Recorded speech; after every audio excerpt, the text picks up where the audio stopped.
A Soso Produções convida você a se tornar um patrocinador. Semeie no nosso ministério. Com a sua oferta poderemos produzir muito mais vídeos. Este é um ministério independente e, por isso, precisa da sua participação. Inscreva-se no canal e compartilhe os vídeos. Seja um multiplicador desta visão.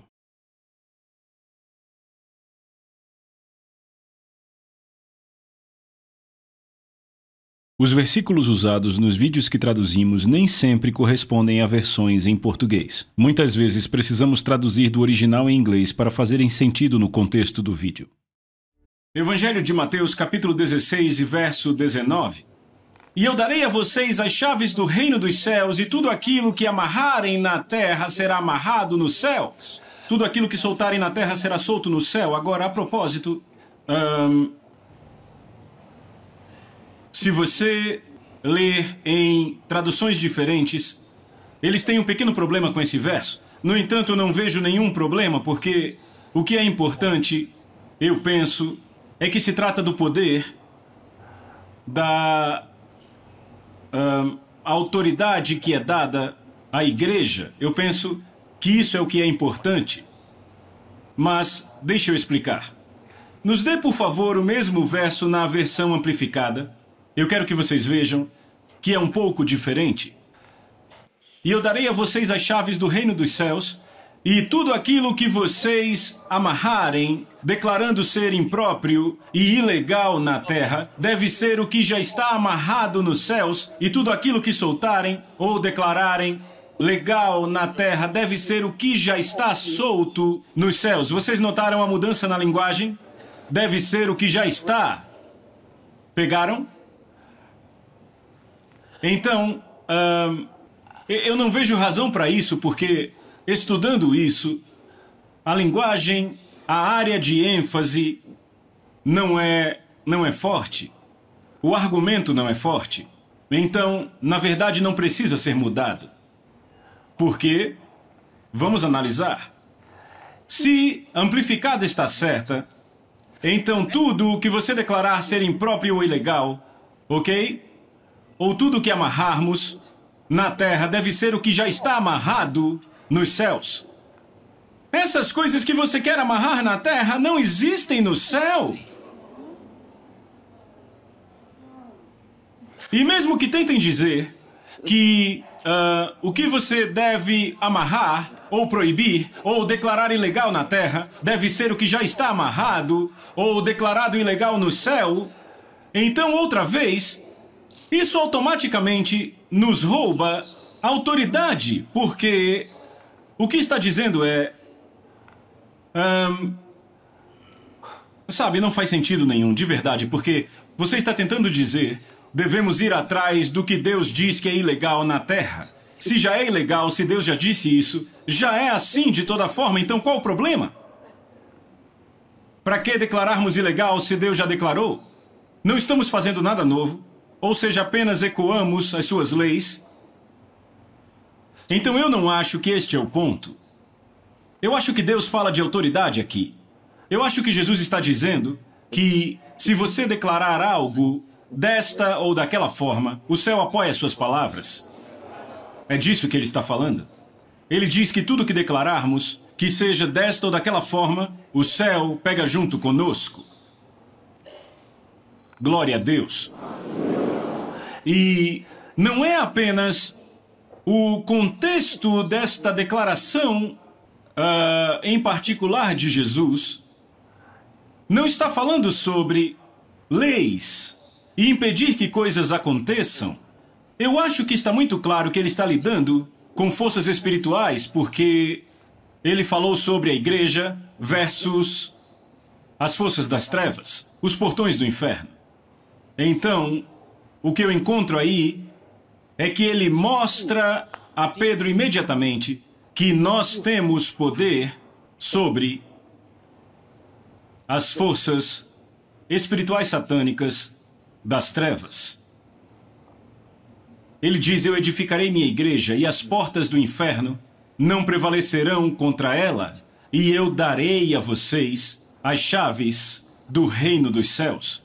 E tudo aquilo que amarrarem na terra será amarrado no céu. É isso. Então o céu trabalha conosco? O céu trabalha conosco? É interessante que o que está acontecendo aqui não é algo... Deixa eu dizer o que é novo. O que é novo são as chaves. É isso que é novo. Jesus tinha as chaves. Jesus entendia como aquilo funcionava. Agora, do lado humano, ninguém sabia como as coisas funcionavam, mas já funcionavam antes. Aconteciam antes, mas o homem não conseguia fazê-las operar. Então Jesus diz, eu vou lhe dar as chaves. Eu lhes dou as chaves para você pôr essas coisas para funcionar quando você quiser. Ok, eu vou dar um exemplo. Abra, por favor, em Juízes capítulo 4, do verso 1. Juízes capítulo 4, do verso 1. E os filhos de Israel tornaram a fazer o que era mal perante o Senhor depois que Eude morreu. Eude era um juiz daquela época. Mas agora Eude morreu e Israel pecou contra Deus. E o Senhor os entregou nas mãos de Jabim, rei de Canaã, que reinava em Azor. Sísera era o comandante do seu exército, o qual habitava em Harosete dos gentios. Os filhos de Israel fizeram o que era mal perante o Senhor e ele os entregou nas mãos de Jabim, rei de Canaã. E o capitão do exército de Jabim era Sísera, certo? Ok. Agora, descobrimos que eles clamaram, se você ler mais adiante, vai descobrir que eles clamaram ao Senhor.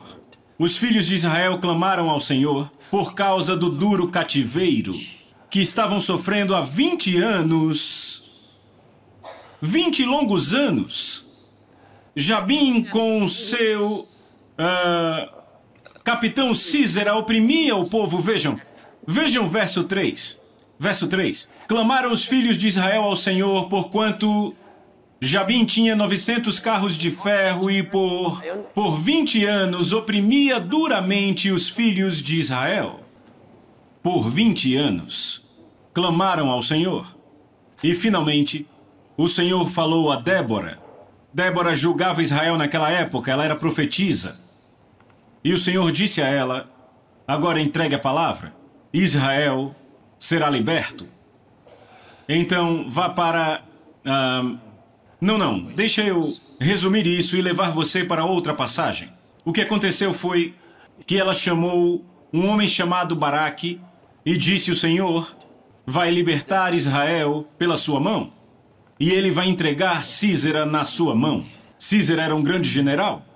Deus vai pô-lo em suas mãos e você vai lutar com ele. E ele disse, bem, eu lutarei se você for comigo. E a profetisa disse, eu vou com você. No entanto, você não vai pegar Sísera sozinho. Deus vai colocá-lo nas mãos de uma mulher. Uma mulher vai matar Sísera. E aconteceu de ser assim. Aconteceu. E no capítulo 5 encontramos esta mulher louvando a Deus pela vitória que Deus lhes tinha dado. E então, ela nos dá o segredo. Como aconteceu? Vá para Juízes capítulo 5 e verso de número 20. Lutaram desde o céu. As estrelas em seu curso lutaram contra Sísera. Lutaram desde o céu. Como podem lutar desde o céu? A Bíblia diz quando o povo se ofereceu voluntariamente. Duas coisas foram responsáveis. Número 1, clamaram ao Senhor. A Bíblia diz que oraram, clamaram ao Senhor. Foram ao Senhor de todo o seu coração. E então se ofereceram voluntariamente a Deus. Então a verdadeira oração e se oferecerem voluntariamente. Assim fizeram contato com o exército celestial que lutou em favor deles. Eles lutaram desde o céu. A única forma de destruir Sísera era um milagre desta natureza. Aleluia. Mas veja, eles não entendiam as chaves. Eles não entendem como o reino opera. É exatamente disso que Jesus está falando quando diz: eu darei a vocês as chaves dos céus. Eu vou mostrar como funciona. Se você tem as chaves, sabe exatamente o que fazer, não é? Não espanta que alguém como Paulo nos diz que não lutamos contra carne ou sangue, mas como Paulo sabia, são as chaves do reino dos céus. Como ele sabia? Então revelação estava vindo para a igreja. Entendimento estava vindo para a igreja. A igreja não iria ser como no Velho Testamento, quando não sabiam sobre as realidades espirituais. Então ele sabe. A Bíblia diz que Satanás levou Davi a fazer o censo em Israel. Ele não sabia, levantou um dia e disse: agora eu quero fazer um censo. E Joabe disse: ó rei, vive para sempre, mas você sabe que isso é errado. Não devemos fazer isso em Israel. Multiplique o Senhor teu Deus a este povo 100 vezes mais. Mas o rei insistiu: vai, faça. E a Bíblia diz que o Senhor irou-se contra Davi. Quem o moveu? Satanás o moveu. Mas Davi não sabia. Não tinha nem pista. Deixa eu ler para vocês algo da Bíblia. 2 Crônicas...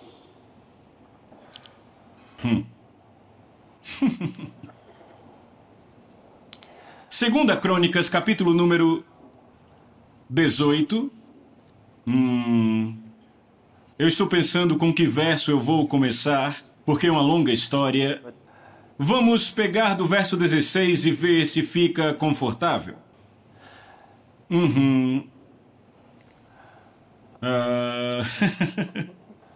Certo, vamos para o 14. Ok, agora, sabem, o rei queria ir para a guerra. O rei de Israel era Acabe, e ele não era um bom rei. E, para piorar, ele casou com Jezabel.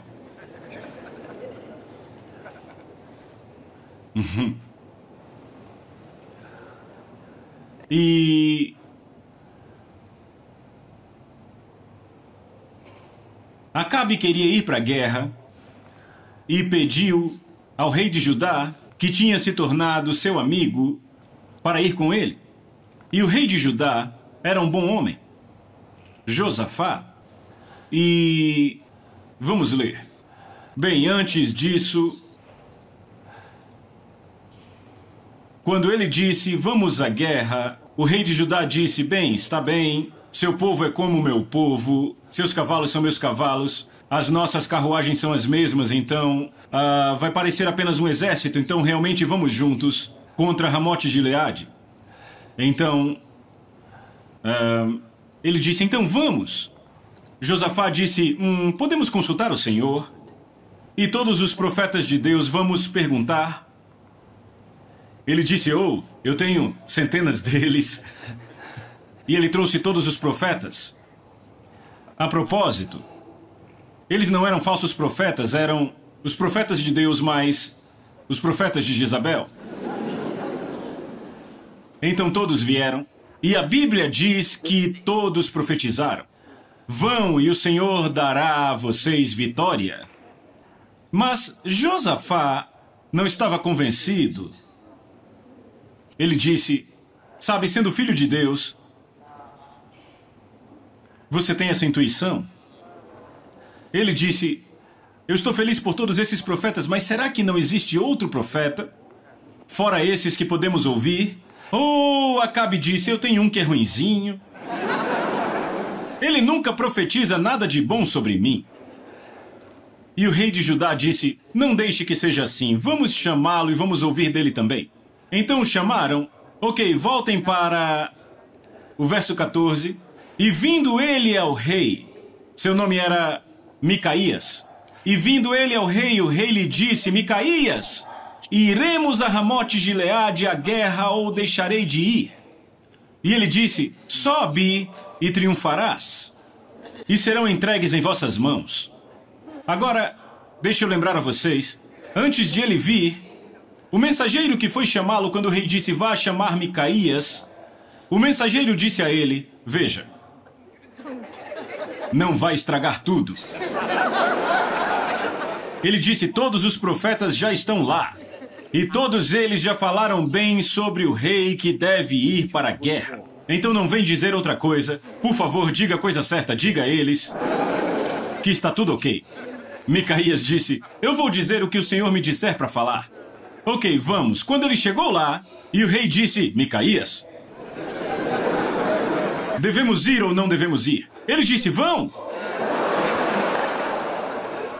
Agora, isso estragou as coisas porque, antes de ele vir, Acabe já tinha dito ao seu amigo, esse cara nunca diz nada de bom sobre mim. Então ele ficou desapontado. Ele não gostou disso, porque ele deveria dizer a coisa errada. E agora ele diz a mesma coisa, e as suas alegações contra Micaías não pareciam estar certas. Então qual você acha que seria a resposta dele? Ele ficou com raiva. Ele disse, eu já não te avisei. Certo, vamos. Verso 15. E o rei lhe disse, quantas vezes te conjurarei que não me fales senão a verdade em nome do Senhor?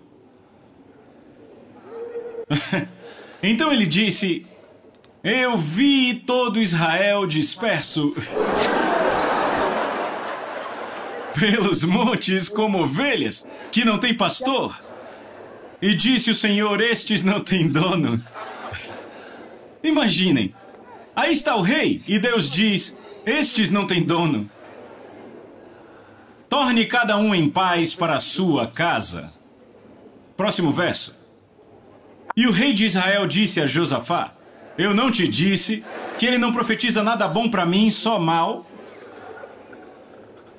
Outra vez ele disse, ouvi a palavra do Senhor. Agora, eu quero que notem, Micaías começa a contar uma visão. Lembrem-se que às vezes uma visão pode ser simbólica. Certo? Então, quando você ler isso, não comece a se perguntar, então Deus fez isso. Isso é uma simbologia da realidade. Então eu vou ler e eu quero que acompanhem e vão entender por que eu tive que explicar isso a vocês. Mais uma vez, ele disse, ouvi a palavra do Senhor, eu vi o Senhor assentado no seu trono, eu vi o Senhor assentado no seu trono, e todo o exército do céu estava à sua direita, notem isso. E o Senhor perguntou, quem enganará Acabe, rei de Israel, para que ele suba e caia em Ramote-Gileade? Entendem? É uma visão. Foi como quando ele disse, eu vi todo Israel espalhado pelos montes. E Deus disse, estes não têm pastor, era uma visão. Não porque toda Israel estava nos montes. Você está acompanhando? Então, da mesma forma, ele teve essa visão. Então, isso não quer dizer que o Deus Todo-Poderoso começou a perguntar aos demônios ou aos anjos, ei, quem vai fazer isso? Foi simbólico como a primeira parte da visão foi simbólica. Mas ela continha o plano de Deus, a opinião de Deus, a verdade de Deus. Certo?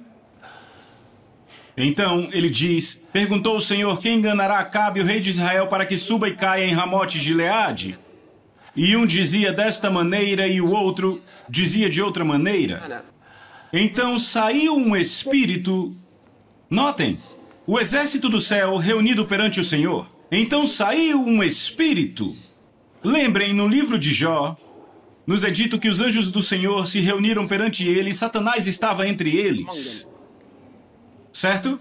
Naquela ocasião. Agora, dessa vez, no caso, ele não disse que era um no exército, ele diz um espírito. Saiu um espírito, se apresentou diante do Senhor e disse, eu enganarei. E o Senhor lhe perguntou, com quê? De que forma?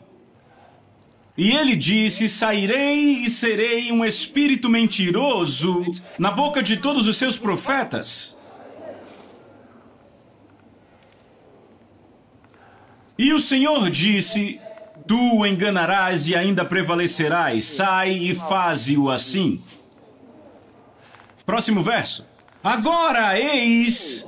Veja, o profeta está dizendo a eles, eis que o Senhor pôs o espírito mentiroso na boca de todos estes teus profetas, e o Senhor falou o que é mal contra ti. Então Zedequias, pare aí por um momento, depois eu volto. Agora, isso é muito importante. Esse espírito disse, eu sairei e serei um espírito mentiroso na boca de todos os profetas dele. Esse espírito sabia, ele tinha uma estratégia. Como Acabe cairá? Ele disse: eu serei um espírito mentiroso na boca dos profetas dele. Eles falarão mentiras. Lembrem, este espírito não morreu.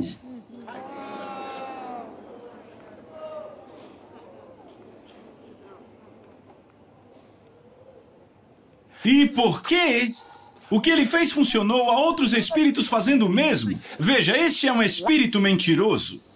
Quando o espírito mentiroso controla pessoas, elas falam mentiras, sem nenhum controle. E alguém diz, bem, em todo rumor há um elemento da verdade. Como pode haver um elemento da verdade? Qual elemento da verdade havia quando se mentiu contra Jesus? Essas coisas ainda acontecem, sim, acontecem. Mesmo os demônios, mesmas estratégias, não criaram novos. Se ele pôde fazer isso com profetas, e quanto aos não profetas? Ele pode ir e ser um espírito mentiroso na boca dos filhos de um homem, todos os filhos. Você está aí?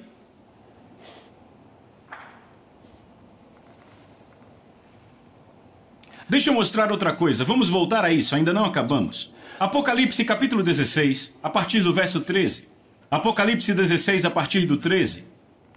E eu vi 3 espíritos imundos como sapos saindo da boca do dragão, e da boca da besta, e da boca do falso profeta. Agora, estes serão líderes políticos nos últimos dias. E a Bíblia diz que são espíritos, 3 espíritos imundos como sapos. Saíram das suas bocas. E o que foi isso? Esse foi o tempo em que eles começaram a convencer as nações e levaram as nações à guerra de Armagedon. Espíritos saíram das suas bocas. E então eles conseguiram reunir nações para a batalha contra Israel. Espíritos fizeram isso. Vá para o próximo verso. Próximo verso. Porque eles são espíritos de demônios, operando milagres que se dirigem aos reis da terra e ao mundo inteiro para juntá-los para a batalha do grande dia do Deus Todo-Poderoso. E as pessoas vão acreditar e aceitar o que eles dizem, dirão sim, devemos ir sim, e serão convencidas. Eles convencem os reis da terra. Então reúnem nas Nações Unidas ou qualquer que seja o grupo. Talvez façam discursos e digam: a comunidade internacional decidiu que nós vamos à guerra, mas a Bíblia nos mostra como os espíritos os guiarão a esta guerra, mas nessa guerra a Bíblia nos diz que serão derrotados.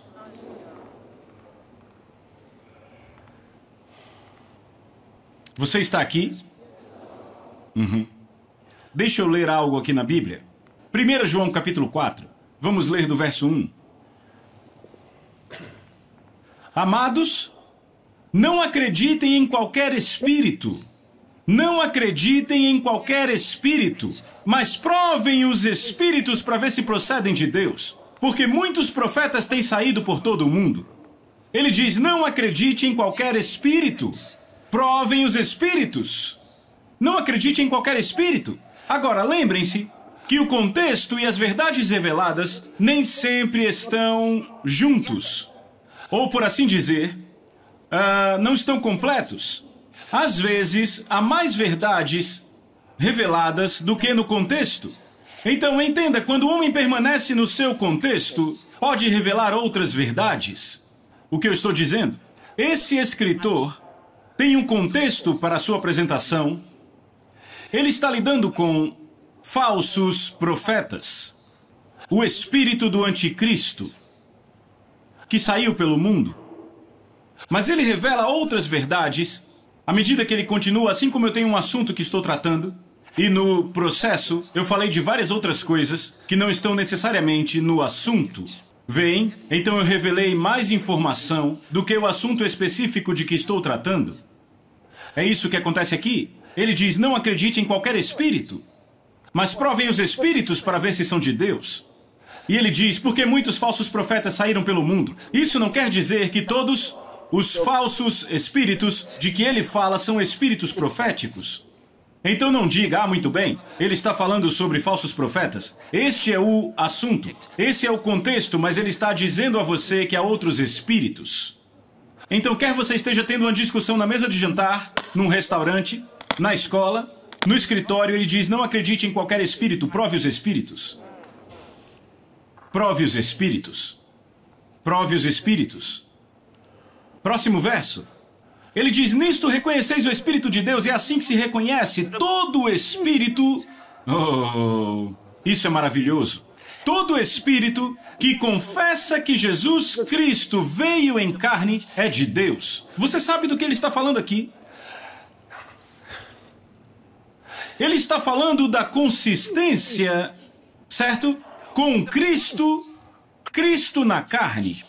Todo espírito que confessa que Jesus Cristo veio na carne é de Deus. Leiam o próximo verso.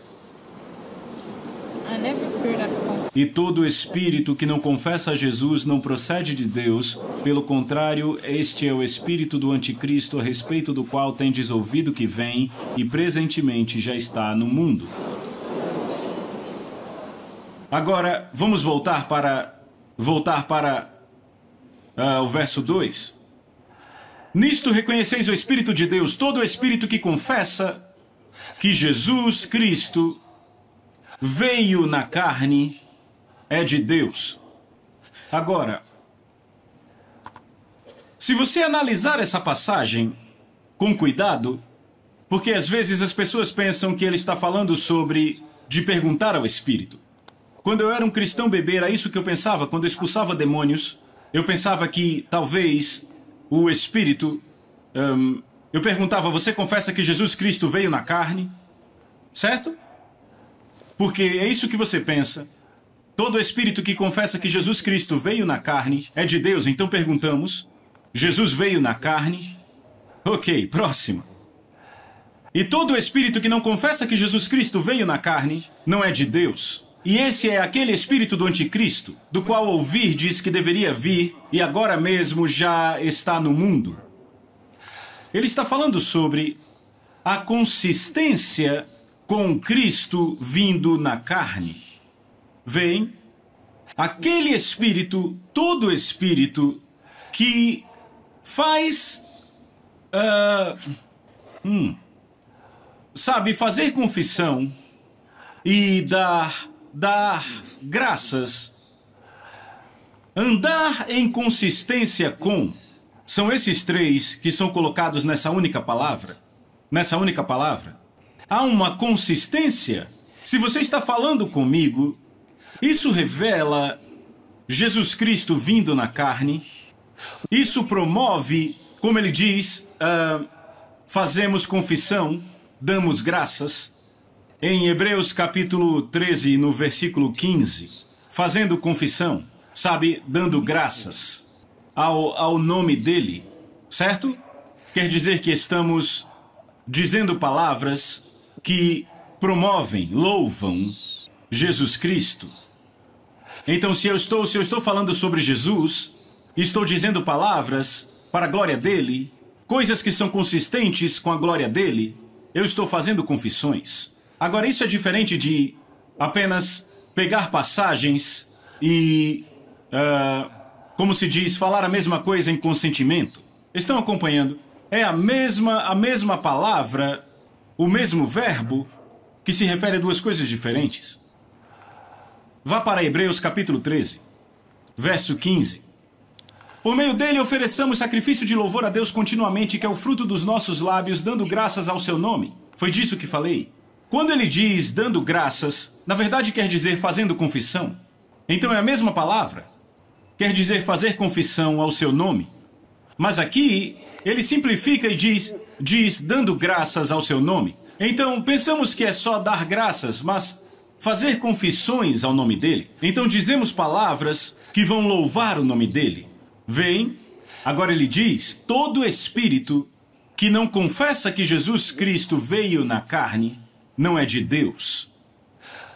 Quando Jesus veio na carne, como era a vida dele? Quais foram suas palavras? É fácil para mim olhar para isso, porque quando eu volto àquele lugar em que lemos em 2 Crônicas, é muito claro. Vamos voltar lá, ao verso 23. Então Zedequias, filho de Kenaana, Aproximou-se. Zedequias era um dos profetas. Ele era um profeta de Deus, certo?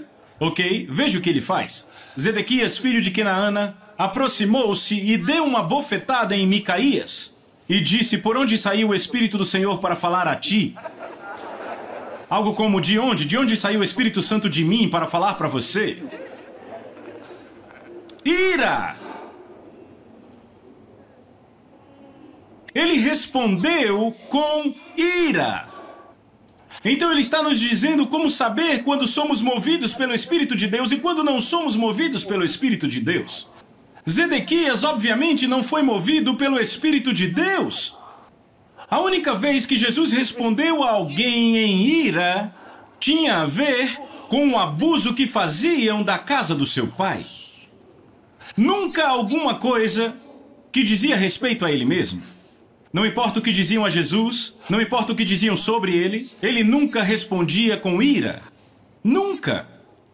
Mas quando chegou à casa do seu pai e disse: transformaram a casa do meu pai num covil de ladrões, e ele os retirou aos tapas. E a Bíblia diz: o zelo da tua casa me consumiu. O zelo da tua casa. Não estamos falando de alguém que fica com raiva com um pastor e sai da igreja, não. Jesus não saiu da igreja, ele os tirou da igreja. Então, se você está com raiva por causa da casa do seu pai, tire eles da igreja se puder. Não pode fazer o contrário e dizer que faz como Jesus. Aleluia.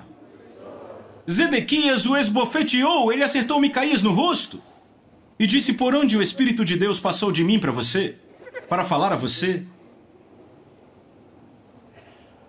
Então, se tínhamos dúvida de quem era Micaías, pela maneira simples de saber que espírito é de Deus, deveríamos saber que o de Zedequias definitivamente não era de Deus. Porque a ira tomou conta dele, ganhou a melhor parte dele. Você ainda está aí? Ok, então vamos ver outra coisa. Isso é no Velho Testamento. Eles não sabiam que um espírito mentiroso tinha ido ao monte dos profetas. Não sabiam. Todos achavam que os profetas eram, mesmo que você não acreditasse neles, você não sabia que havia um espírito mentiroso, fazendo os profetas dizerem o que diziam. Você acharia que era apenas um erro? Você pensaria talvez foram zelosos demais? Mas a Bíblia nos mostra que houve uma atividade espiritual por trás das cenas. Nós vamos nos enganar se pensarmos que isso não acontece de novo. São os mesmos espíritos. Os mesmos. Vamos ver o que ocorreu entre Jesus e Pedro no capítulo 16, quando Jesus o elogiou. Evangelho de Mateus 16, a partir do 18. Vamos ler. E também te digo que tu és Pedro. Agora, antes de ele dizer isso, vamos ler no 17, verso 17. E Jesus respondeu e disse: bem-aventurado és tu, Simão Bar-Jonas, porque ele disse: quem os homens dizem que eu sou? E disseram: alguns dizem João Batista, outros Elias.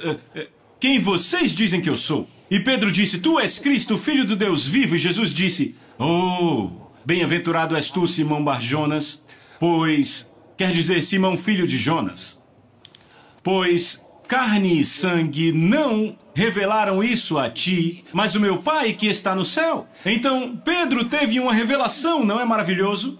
Pedro teve uma revelação. Uau!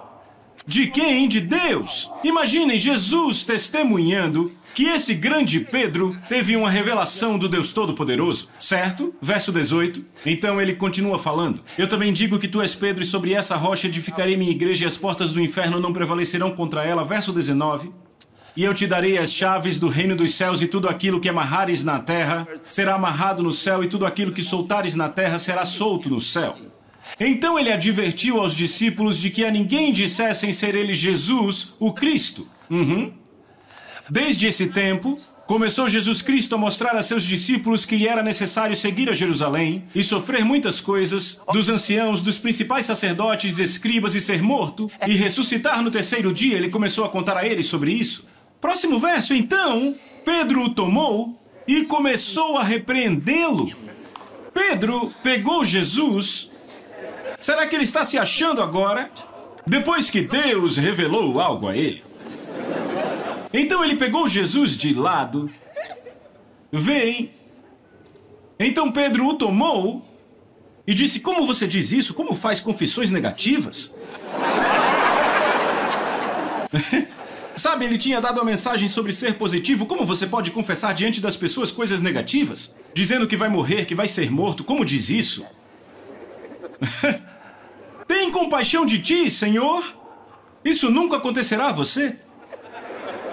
Viram isso? Obrigado. Olhem isso. Então Pedro o tomou e começou a repreendê-lo. Disse: tem compaixão de ti, Senhor? Isso não te acontecerá. Pedro. Certo, próximo verso. Mas ele se virou e disse a Pedro: para trás de mim, Satanás. Vejam, ele se virou e disse para Pedro. Ele sabia exatamente onde estava o demônio. A Bíblia não diz que ele olhou para cima e disse. Não disse que olhou para baixo e disse. Não disse que olhou ao redor e disse. Não, ele se virou para Pedro. Aquele demônio estava bem dentro de Pedro. Vejam isso bem aí. Mas ele se virou e disse para Pedro: para trás de mim, Satanás. Tu és uma ofensa para mim, pois tu não aprecias das coisas de Deus, mas das dos homens. Agora, apreciar aí é uma palavra interessante. É um pouco diferente na versão em inglês da palavra real em grego.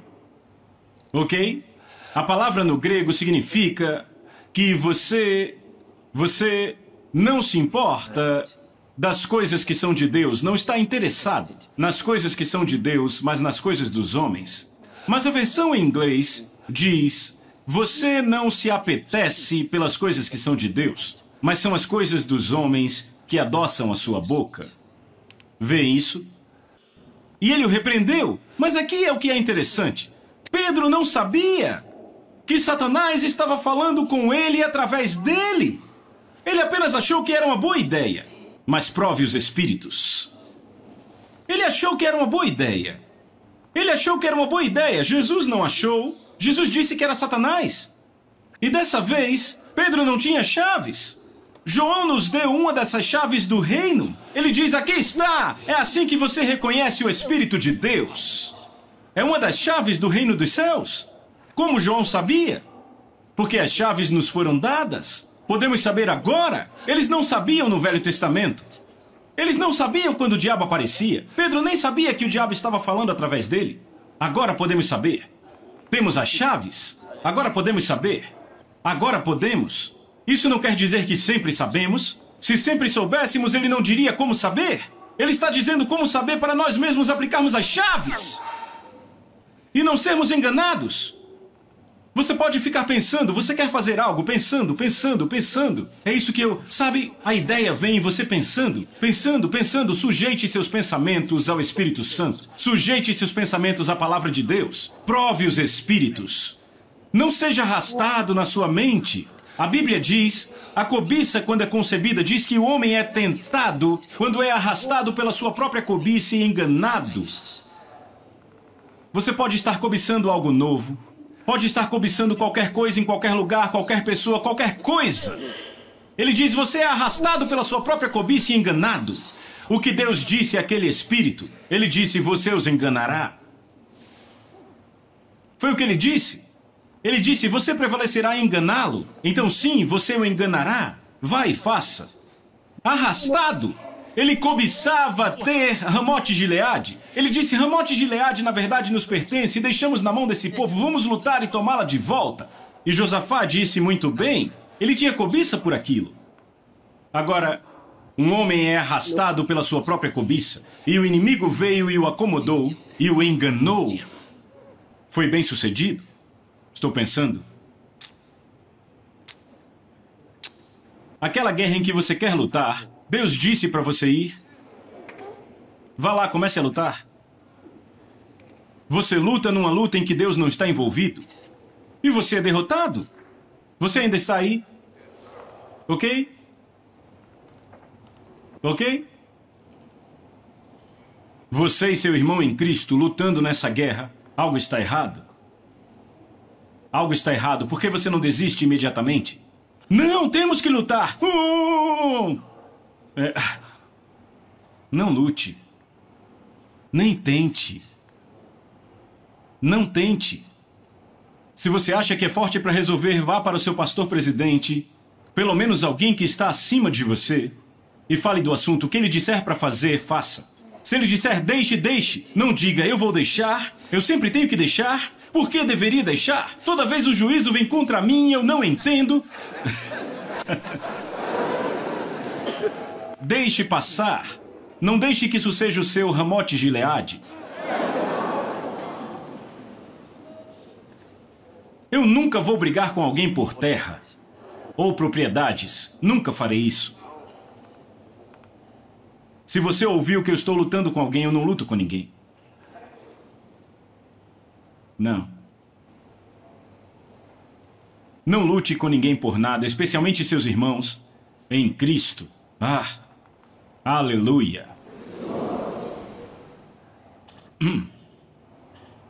Sim.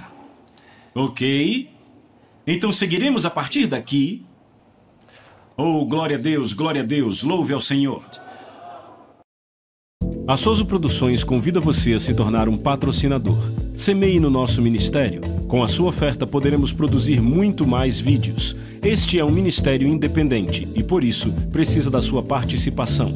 Inscreva-se no canal e compartilhe os vídeos. Seja um multiplicador desta visão.